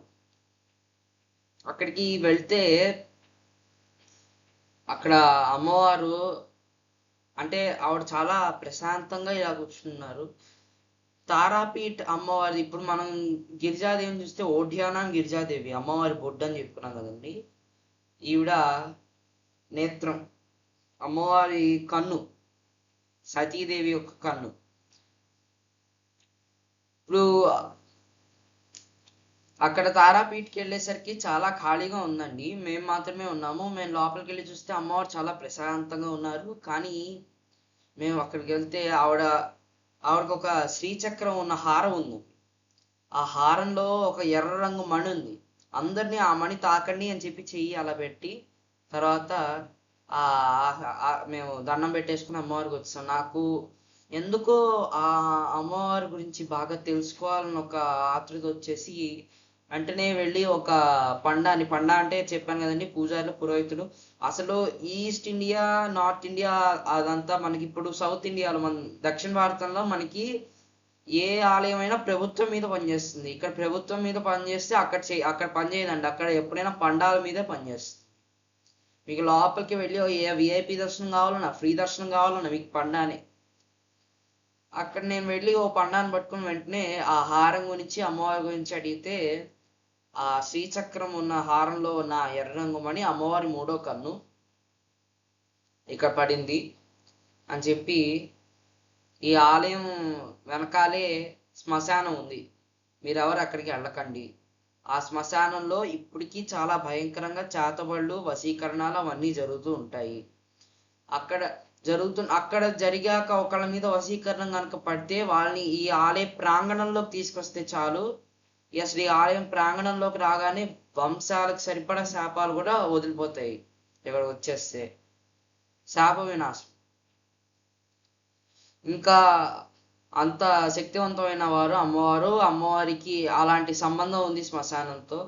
ఆ శ్మశానంలో ఉన్న శక్తులేవి ఇక్కడ పనికిరావు. అమ్మవారి మూడో కన్ను ఆ శ్రీచక్రంలో పెట్టి ఉంటుందండి. ఇలాగ ఎర్ర రంగులో మణి ఇలా హారం ఉంటుంది, ఇలా ఉంటుంది. చాలా నాకు అసలు పట్టుకోవడం అమ్మవారి గురించి తెలుసుకోవాలని చాలా అనిపించిందండి. అది సుమారు ఒక 100 సంవత్సరాల క్రితం ఎప్పుడో ఒక పిల్లవాడు చనిపోయాడంట. చాలా చిన్న పిల్లవాడు, 4 ఏళ్ళు ఉంటాయి. ఆ పిల్లవాడిని వాళ్ళ తల్లి, అమ్మా నా పిల్లాడిని అప్పుడే తీసుకెళ్ళిపోయావా అని ఇలా ఎత్తుకుని ఏడుస్తూ తీసుకొస్తే ఆ అమ్మవారి మణి శక్తి వల్ల ఆ పిల్లాడు లేచి వచ్చాడు. ఇంకా పిల్లాడిని అలా బతికించినందుకు ఆవిడకి అంత పేరు ప్రఖ్యాతలు వచ్చాయండి. ఇప్పటికీ ఆవిడ చాలా ఫేమస్. చాలా మందికి తెలియకపోయినా కూడా ఆవిడ చాలా శక్తివంతమైన అమ్మవారు. ఇంకా తారాపీఠ అయిపోయింది. తారాపీఠ దర్శనం చేసుకున్నాక రాత్రికి మేము తారాపీఠ స్టేషన్ నుంచే ట్రైన్ తీసుకుని అస్సాం వెళ్ళామండి, గౌహతి. ఇంకా మన యాత్రలోని చివరి క్షేత్రం గురించి మనం ఇప్పుడు చెప్పుకుందాం, కామాఖ్య. మొత్తానికి ఈ యాత్రలోని చివరి దశకు చేరుకున్నాం అని అనుకోవద్దు, ఎందుకంటే ఇది కామాఖ్య ఈ క్షేత్రము చూసేసాక యాత్ర గా అయిపోయిందండి. ఈ తర్వాత మేము మేఘాలయ వెళ్ళాము. అక్కడ క్షేత్రాలు ఏవి లేకపోయినా కూడా అక్కడ కాస్త తిరిగాము, అదంతా బాగుంది ప్రకృతి పరంగా. ఇక్కడ ఈ క్షేత్రం అయిపోయాక నేను అన్ని ఫటాఫట్ కానిచ్చేస్తాను నేను మీకు. ఇక్కడ ఈ కామాఖ్య ఆలయం అక్కడ మేము వెళ్తే ముందు ఎక్కడానికి సుమారు ఒక 70 వరకు మెట్లు ఉన్నాయి. ఎక్కి వెళ్ళి ఆలయం దగ్గరికి వెళ్తే మీరు ఎక్కడైనా కుక్కల్ని చూసుంటారు, పావుల్ని చూసుంటారు. పావులు కూడా చాలా రేరు. పిల్లుల్ని చూసుంటారు రోడ్డు మీద. అక్కడ మాత్రం గొర్రెలు మేకలే ఉంటాయండి, ఎందుకంటే అక్కడ బలిదానం ఇస్తారు కాబట్టి. అక్కడ మన మధ్యలోంచి ఇలా మేకలు వెళ్తాయి, గొర్రెలు వెళ్తాయి. పోనీ బుల్లి అనుకోవడం కూడా కాదండి, ఓ 2-3 మేకలు అయితే 6 అడుగులు ఉన్నాయి. చాలా పొడుగ్గా ఉన్నాయి, చాలా పెద్దగా ఉన్నాయి. అసలు ఎలా ఉన్నాయో ఏంటో. మేము వెళ్ళేసరికి అక్కడ మా ఎదుర్కొన్న బలిదానాలు ఏమి ఇవ్వలేదు, కానీ ఆ బలి ఇచ్చే ఆ చోటును కూడా చూసాం, ఆ స్పెసిఫిక్ ఏరియాని. ఇంకా మేము ఆలయం లోపలికి వెళ్తే మీకు కింద ఉన్న ఫోటోలో అన్ని రాసున్నాయండి, పంచరత్న గర్భాలయం అన్ని రాసున్నాయి. ఇంకా అక్కడ మేము లోపలికి వెళ్తే అమ్మవారిని చూడడానికి ఒక 20 అడుగులు కిందకు దిగాలి. ఆ మెట్లు కూడా ఒక్కోటి ఇంత ఉన్నాయి. అవి గర్భగుడిలోకి లైక్ 10 మందిని ఒకేసారి లేదా 20 మందిని ఒకేసారి అలా పంపిస్తారండి. సో మెల్లమెల్లగా పంపిస్తారు. ఆగడం కూడా వెయిటింగ్ కూడా ఒక 2 గంటలు ఉంటుందండి. లోపలికి వెళ్తే అమ్మవారి యోని పడింది అక్కడ. కామాఖ్య అంటే. సో అది మరి చూపించకూడదు కదండి ఎవరికైనా. అందుకని మొత్తం ఒక గుట్ట లోపలికి చీకటిగా ఉంటుంది. ఒక గుట్ట ఉంటుంది, మొత్తం గుడ్డలతో కప్పేసి ఉంటుంది, ఎర్రటి గుడ్డలతో. గుడ్డ ముక్కలు చిన్నవి మొత్తం నీళ్లు ఉంటాయి వాటి నిండా. ఆ పూజారేమో ఆ గుడ్డను తాకిచ్చి గుట్టలో నీళ్ళు ఇలా నెత్తి మీద జల్లుకోమంటారండి. ఆ గుట్ట మొత్తం ఎలకలు తిరుగుతున్నాయి. సరే అది వదిలేయండి, మేము దండం పెట్టుకున్నాము, బయటకు వచ్చేసాము. ఇంకా దాంతో కామాఖ్యతో మా యాత్ర గా అయిపోయిందండి. అయిపోయింది. ఇంకా కామాఖ్య అయిపోయాక ఇంకా మేఘాలయ ఒకటి మిగిలింది. అక్కడ ప్రకృతిని చూడడం తప్పితే పెద్ద ఏం లేదు కాబట్టి నేను మీకోసం ఫటాఫట్ కానిచ్చేస్తాను. ఓకే, ఇప్పుడు మేఘాలయలో ఏం చూసామో చెప్పు. అస్సాం నుంచి మేఘాలయకి చాలా తక్కువ డిస్టెన్స్ కాబట్టి బస్సుల్లో, ట్రైన్లో అప్పటిదాకా మేము మేఘాలయకి టెంపోల్లో వెళ్ళామండి. జస్ట్ ఒక 3 గంటల్లో చేరిపోయాము. మేఘాలయలో మొదట ఇది చూసామండి, ఉమియాం సరస్సు. ఇది సరస్సు కాబట్టి చెప్పడానికి పెద్ద ఏం లేదు. అక్కడ చాలా చెట్లు ఉన్నాయి, కొండలు ఉన్నాయి, మొత్తం చల్లగా ఉంది, హాయిగా వాతావరణం చాలా బాగుందండి, చాలా నచ్చింది. ఈ ఉమియాం సరస్సు తర్వాత డాన్ బాస్కో అని మ్యూజియంకి వెళ్ళామండి. దాని గురించి చెప్పుకుందాం. ఇది మేఘాలయలోని డాన్ బాస్కో మ్యూజియం అండి. ఈ మ్యూజియం గురించి కొంచెం ఫేమస్ ఏనండి ఈ మ్యూజియం. అక్కడ ఒక 7 ఫ్లోర్స్ ఉంటాయండి. ఇది దానికి ఎంట్రన్స్, చేప నోరు. సో లోపలికి వెళ్తే మీకు ఫోటోలు తీసుకోవాలంటే స్పెసిఫిక్ విజిటర్స్ పాస్ ఉంటుందండి. ఆ ఐడి వేసుకుని 7 ఫ్లోర్లు ఉంటాయండి మ్యూజియంకి. అక్కడ అంటే ఒక్కొక్క ఫ్లోర్ కూడా అక్కడ ఈస్ట్ ఇండియాలో అంటే మేఘాలయ, అస్సాము, నేపాల్, భూటాన్ అవన్నీ అక్కడ వాళ్ళు వేసుకున్న బట్టలతో ఒక ఫ్లోర్ ఉంటే దానిపైంది ఆయుధాలు ఉంటాయి, దానిపైంది వాళ్ళు చెక్కిన ఉంటాయి. అలాగా 7 ఫ్లోర్లు ఉంటాయండి. అన్నిటికంటే పైన రూఫ్ టాప్ మీదకి వెళ్తే మీకు మేఘాలయ మొత్తం కనిపిస్తుంది. అది కూడా మీకు చూపించి చెప్తానండి. అంటే మీకు ప్రతి ఫ్లోర్ చూపించను, కాస్త టైం వేస్ట్ కూడా అవుతుంది. మీకు ఉన్నది ఉన్నట్టు చెప్తున్నా. ఇది ఫస్ట్ ఫ్లోర్ అండి. ఇది భూటాను, బంగ్లాదేశ్, నేపాల్ అవన్నీ అక్కడ వాళ్ళు వేసుకున్న బట్టలు, అక్కడ ఉన్న మ్యాప్స్, పటాలు అవన్నీ ఉన్నాయి. ఇక్కడ వాళ్ళు వాడిన ఆయుధాలు మీరు రైట్ సైడ్ లో ఉన్న ఫోటోలో చూడండి కావాలంటే. ఇక్కడ ఈ ఫోటోలో అక్కడ కొండ చిలువ చర్మంతో చేసిన కత్తి ఊర కూడా ఉంది. మళ్ళీ అమ్మవారిని వాళ్ళు ఎంత బాగా చేశారు చూడండి, తాటాకుతో. అదంతా ఇలా ఇది ఆయుధాల ఫ్లోర్. ఇవి వాళ్ళందరూ వేసుకున్న బట్టలు అండి అక్కడ ఉన్న వాళ్ళు. అంటే ఆ నేపాల్ వాళ్ళు కానీ, భూటాన్ వాళ్ళు కానీ, చైనా వాళ్ళు కూడా ఉన్నాయి. అన్నిటికంటే పైకి వస్తే ఇలా రూఫ్ టాప్ మీద వాక్ చేయొచ్చండి. ఇలా పూర్తిగా రైలింగ్ ఉంటుంది, పైకి ఇలా స్లాంట్ గా ఉంటుంది. అక్కడి నుంచి చూస్తే మీకు మేఘాలయ మొత్తం కనిపిస్తుంది. మేము మిట్ట మధ్యాహ్నం వెళ్ళామండి అసలు. కానీ అక్కడ ఇంకా నేల మీద మొత్తం పొగ మంచుంది, సూర్యుడు అంతగా లేడు. చాలా చల్లగా ఉంటుంది అండి అసలు మేఘాలయలో. పైగా అది ఈస్ట్ కాబట్టి అక్కడ 4ంటికే సూర్యుడు వచ్చేస్తాడండి పైకి. అంతటితో డాన్ బాస్కో మ్యూజియం అయిపోయింది. ఇదైతే చాలా ఏళ్ల నుంచి చెట్ల వేర్లతో చేసి ఉన్న ఒక బ్రిడ్జ్ అండి. ఎంతమంది ఎక్కినా కూడా దీనికి ఏం కాకుండా ఉంటుంది. ఆ తర్వాత రోజు మేము ఈ చోటుకి వెళ్ళామండి, గార్డెన్ ఆఫ్ కేవ్స్ గురించి. దీని గురించి కొంచెం చెప్తాను. ఏంటంటే ఇక్కడ లోపలికి వెళ్తే మీరు కావాలంటే కర్ర సహాయం తీసుకుని అయినా సరే 11 జలపాతాలు మరియు గుహలు మొత్తం ఇలా బోర్డులు పెట్టి మరీ ఉంటాయి. అన్ని 11 చూసేశాక వాటి గురించి చదివేశాక మనం తిరిగి వస్తాం ఎగ్జిట్ లోంచి.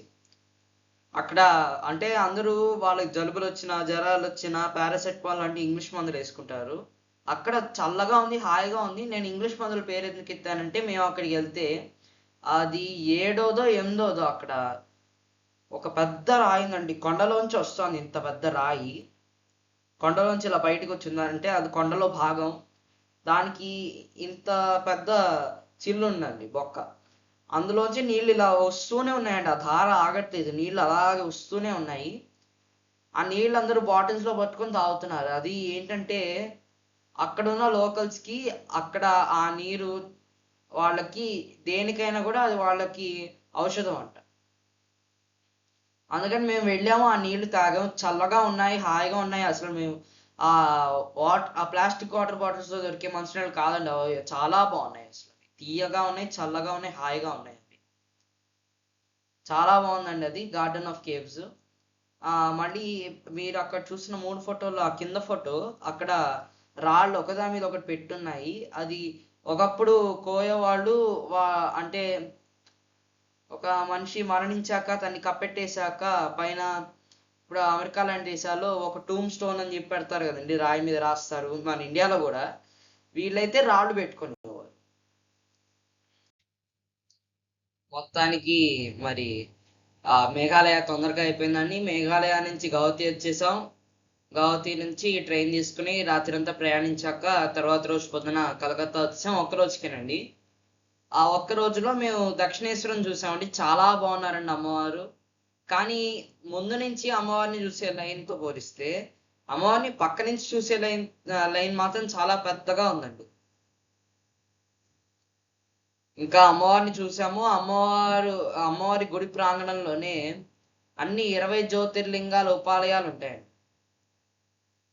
అన్నాలయాలు పూర్తి చేసుకున్నాక ఇంకొక ఉపాలయం ఉంటుందండి, రాధాకాంత్ అని. రాధాకృష్ణుల ఉపాలయం. దాని పక్కన రామకృష్ణ పరమహంసుల వారు అక్కడ ఫస్ట్ తీసుకున్న రూమ్, అదొకటి ఒక షో కేస్ ఎగ్జిబిషన్ లాగా ఉంటుందండి. అది బయట నుంచి చూసుకుని దండం పెట్టేసుకోవడమే.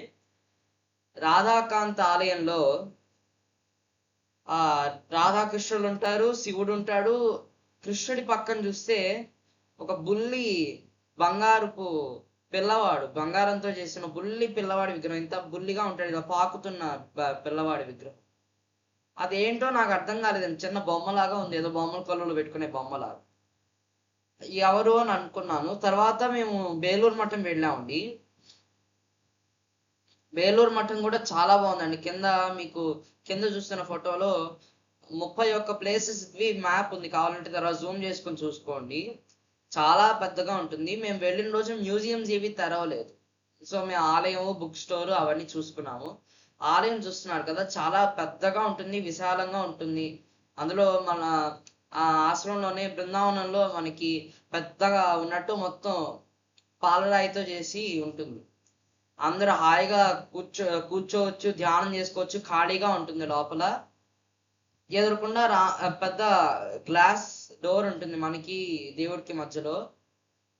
దానికి అవతల పక్క గర్భగుడి, మనకి ఎదురుకుండానే రామకృష్ణ పరమహంసులు వారి విగ్రహం, పటం ఉంటాయి.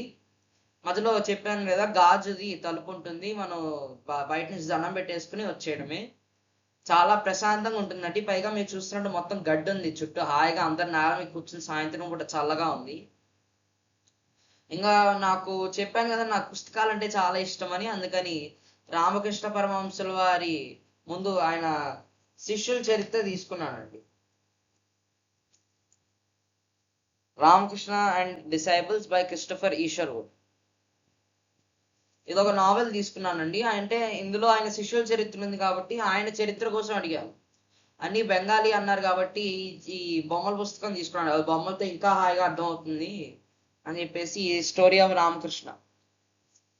అందులో చూస్తే నాకు ఆ రాధాకాంత్ ఆలయంలో కనబడిన చిన్న పిల్లాడు కనబడ్డాడండి. తన పేరు రామ్లల్లా. ఈ రామ్లల్లా కథ ఏంటంటే, జటాధారి అని ఒక మహర్షి ఈ రామ్లల్లాకి ఉపాసకులు అనమాట. సో ఆ రామ్లల్లాకి రోజు అసలు తిండి పెట్టేవారు, పడుకోబెట్టేవారు, జోలపాటు పాడేవారు, ఆడుకునేవారు. జటాధారి. ఈ జటాధారి ఆయన దక్షిణేశ్వరం వస్తే రామ్లల్లాని తీసుకుని రామకృష్ణ పరమహంసులు కొన్నాళ్ళు అసలు అమ్మవారి గుడికి వెళ్లకుండా రామ్లల్లా దగ్గరికి వెళ్ళి ఈయన కూడా రామ్లల్లాకి రోజు తినిపించడం, పడుకోబెట్టడం, జోలపాట పాడడం, ఆడడం, పాడడం అన్నీ చేశారు. ఇలా కొన్నాళ్ళు అయిపోయాయి. ఆయనకి రామ్లల్లా అంటే చాలా ప్రీతి. ఇంకా రామకృష్ణ ఇంకొక రోజు రామ్లల్లా జటాధారి మహర్షి కల్లోకి వచ్చి, నీకు ఇంకా చాలా దారి ఉంది, నీకు ఇంకా చాలా ప్రయాణం ఉంది, నువ్వు వెళ్ళిపో, నన్ను దక్షిణేశ్వరంలో రామకృష్ణకి అప్పచెప్పేసి అని. అప్పుడు రామకృష్ణ పరమహంసులకి రామ్లల్లాని అప్పచెప్పేసి అప్పుడు జటాధారి అలా చాలా కథలు ఉన్నాయండి. రామకృష్ణ పరమహంసుల వారి పుస్తకాలే నాకు మెయిన్‌గా చాలా ఇష్టం. ఎందుకంటే ఆయన, ఆయన ఇప్పుడు ఆయన చెప్పే ప్రసంగాలు బావుంటాయి. ఆయన రాసే పుస్తకాలు బావుంటాయి. ఆయన చెప్పే వాటిలన్నిటిలోను నాకు చాలా బాగా నచ్చేదేంటంటే, ఆయన చెప్పిన ఒక ఉదాహరణ నాకు బాగా గుర్తుందండి. ఇప్పుడు ఒక హిందూ వెళ్ళాడు. హిందూ హిందూ పోనీ ఒక తెలుగోడు వెళ్ళాడండి. వెళ్ళి ఎదురుకుండా ఒక కోనేరుంది. ఒక చెరువుంది పోనీ. అది చూసి నీళ్ళు అంటాడు. ఒక హిందీ వాడు వెళ్ళాడు పానీ అంటాడు. ఒక ఇంగ్లీష్ వాడు వెళ్ళాడు వాటర్ అంటాడు. పేరు మారింది గానీ పదార్థం మారిందా? మరి దేవుళ్ళ మీద అన్ని గొడవలెందుకు? దేవుళ్ళు వేరు అనే గొడవలెందుకు? అందరూ సమానమే. ఇప్పుడు ఈ కబీర్ దాస్ గారు చెప్పేది అదే. ఈయన చెప్పేది అదే. పైగా ఎప్పుడైనా మన గురుదేవులు గాని, వీళ్ళు కానీ, నేను దేవుడిని నేనే చేశాను అని ఎప్పుడు అన్నారు? ఎప్పుడు అనలేదు. రామకృష్ణ పరమహంసుల వారు ఆయన చివరి క్షణంలోనే చెప్పారు. అసలు ఎవర్రా ఆ రాముడు, ఆ కృష్ణుడు కలిస్తేనే ఈ రామకృష్ణుడు. ఎవరికి? వివేకానంద స్వామి వారికి. లాగా కబీర్ దాస్ గారు కూడా ఎప్పుడైనా ఆయనకి డబ్బులు చాలా తక్కువ ఉన్నా కూడా ఆయన జ్ఞానంకి చాలా మంది ఫాలోవర్స్ అయ్యారండి. అసలు తర్వాత ముందు ఆయన అసలు దయ్యం అని పిలిచేసి ఆయన్ని రాజుగారు చంపేద్దామని పులులు వదిలిపెట్టారు. ఆయన్ని ఒక పడవలో పెట్టి నీళ్ళ అంటే ఆ పడవకి ఒక చిల్లు పెట్టి ఆయన పడవలో కట్టేసి తోసేశారు. ఇన్ని జరిగాయి. అయినా కూడా ఆయన ఏమనలా, ఎవరిని ఏమనలా, ఎప్పుడు ఆయన కోపం రాలా. ఆయన సింపుల్ లివింగ్. పైగా ఆయన ఒక దోహా కూడా ఉందండి. సాయి ఇత్నా దీజియే జామే కుటుంబ సమాయ్ మే భీ భూకా నా రహూ సాధు నా భూకా జాయ్. అంటే దేవుడా నాకు నా కుటుంబానికి సరిపడా మాత్రమే నాకు. నేను ఆకలితో పోకూడదు, మా ఇంటికి వచ్చిన అతిథి కూడా ఆకలితో పోకూడదు. ఇలా చాలా అసలు మహానుభావులు ఎందరో ఉంటారండి. ఇంకా మేము వెంటనే కలకత్తా నుంచి ఆ రాత్రికి మేము ట్రైన్ పుచ్చుకుని వచ్చేసాము నంబూర్కి. 12వ తారీఖు రాత్రికి మేము చేరిపోయామని. ఇప్పుడు యాత్ర అంటేనే ఒక దీక్ష. అసలు యాత్ర కోసమే మేము శివకవచం, దేవి ఖడ్గమాల పారాయణ, నామాలు వచ్చిన వాళ్ళకి నామాలు, లేదా తొందరగా అయిపోవడానికి స్తోత్రం, అవి మేము రోజు పారాయణ చేసుకుని యాత్ర చివరి వరకు మేము పారాయణ చేసుకున్నామండి. యాత్ర అనేది కూడా ఒక దీక్ష. ఈ దీక్ష మనం మొదలెట్టాము, అయిపోయింది, నిజంగా అయిపోవాలంటే దీక్ష విరమణ ఉండాలి కదండి. అందుకని చెప్పేసి 12వ తారీఖు రాత్రికి మేము చేరాము. 13వ తారీఖు పొద్దున్న 4 నుంచి మొదలెట్టి సాయంత్రం వరకు అభిషేకం, కుంకుమ పూజ, ఇంకా సాయంత్రం మధ్యాహ్నం ఇది కూడా జరిగిందండి, పూర్ణాహుతి. చూడండి, పూర్ణాహుతిలో అదే మేమంతా చక్కగా చేసుకున్నాము. పైగా ఇంకా చివరికి వచ్చేసాము, అయిపోయింది ఇంకా పూర్ణాహుతి. తర్వాత గురు పూజ అవన్నీ జరిగాయి. అసలు ఈ యాత్ర మాకు అంటే గురుదేవులే చెప్పారండి, యాత్ర అంటే యాతన అని. నిజం చెప్పాలంటే ఇప్పుడు నేను 10th క్లాస్కి వచ్చానండి. నాకు ఈ యాత్ర ట్యూషన్స్ వల్ల అసలు కుదరదు అనుకున్నాను. ఇంట్లో వాళ్ళు నీకు ఇలాంటి అవకాశం అన్నారని నేను వెళ్ళాను. తిరిగి వచ్చినప్పటి నుంచి మీకు చెప్తున్నా కదా, నేను డైలీ అనుకుంటున్నానండి. ఆ రోజు నేను రోజుకి 2 గంటలు చొప్పున నేను స్కూల్ కోసం నేను మానేసి ఉంటే అసలు నా జీవితం మీనింగే లేదని ఈ రోజు కూడా నేను అనుకుంటున్నాను. ఎంత అదృష్టం అనండి అసలు నా యాత్రకి వెళ్ళడం. ఈ 14 ఏళ్ల వయసుకే నాకు ఇది దక్కిందండి. పైగా మీకు ఇందులో బ్యూటీ చెప్తాను ఏంటంటే, యాత్రకి మేము వెళ్ళాము. ఏప్రిల్ 26th నుంచి ట్యూషన్స్ అన్నారు. మేము 26th బయలుదేరాం అసలు యాత్రకి. గట్టిగా 5 రోజులండి. మే 1st కల్లా మాకు స్కూల్ నుంచి మెసేజ్ వచ్చింది, మీకు ఈ నెలంతా మీకు సెలవులే, మీకు స్కూల్ లేదు అని. గట్టిగా 5 రోజులే మిస్ అయ్యానండి అసలు. అది కూడా ఏం చెప్పలేదు. అంటే మనం ఎంత పెద్ద సమస్యలో ఉన్నా, మనకి ఎంత బాధగా ఉన్నా, అమ్మ మొహంలో మాత్రం ఎప్పుడు అలా ఒక చిరుమందహాసం. మంచి రోజులు వస్తాయిరా, ఎందుకు రావు? మంచి రోజులు వస్తాయి. ఇంకా వీడియో చివరకు వచ్చేసాము. గంట సేపు దాటిపోయింది. ఇంకా చివరి వరకు చూసినందుకు, నేను చెప్పిందంతా ఓపికగా విన్నందుకు మీ అందరికీ ధన్యవాదాలు. నమస్తే. నేను ఏమైనా తప్పులు చెప్పుంటే నన్ను దయచేసి క్షమించమని కోరుతున్నాను. యదక్షర పదభ్రష్టం మాత్రాయణం యద్భవేత్ తత్సర్వం క్షమ్యతాం దేవి నారాయణ నమోస్తుతే. అపరాధ సహస్రాన్ని క్రియంతే అహర్నిశమయా దాసోయం క్షమస్వ పరమేశ్వర. అజ్ఞానినా మయోదోషం అశేషం క్షమస్తత్వం గురుదేవదయాని. మీకు మీ అందరికీ సర్వదా గురుపాదకులు అందరినీ రక్షించాలని కోరుతూ, నేను ఏమైనా తప్పులు చేసి ఉంటే నన్ను క్షమించమని కోరుతూ అందరికీ నమస్కారం. శ్రీకృష్ణార్పణమస్తు. ఓం స్వస్తి.